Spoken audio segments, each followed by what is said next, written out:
So, voltage to Rankine, bro. Voltage to Rankine. So, ito yung dalawang step. Wala siyang direct.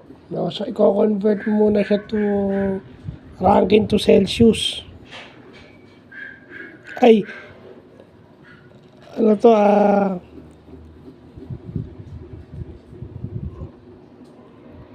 teka lang.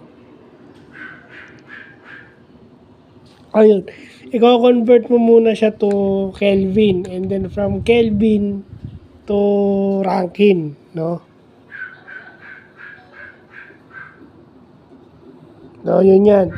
So, nakuha natin 25 degrees centigrade.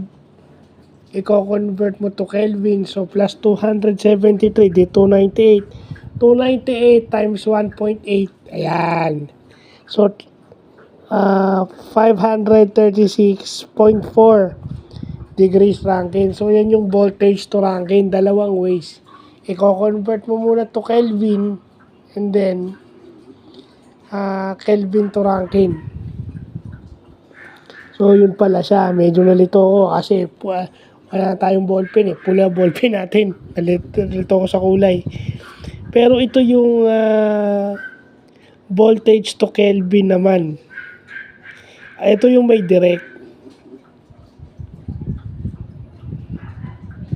Voltage to Kelvin and then voltage to Kelvin and voltage to Celsius.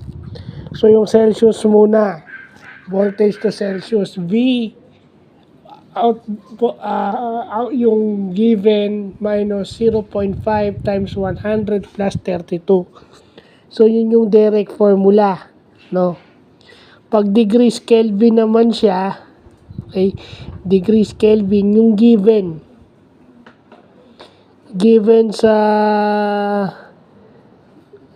yung voltage, no? Given voltage minus 0.5 times 100 plus 273.15 o plus 273. So, dito, combined yung Celsius at saka yung Kelvin formula. Kinombine para makuha yung voltage to Celsius.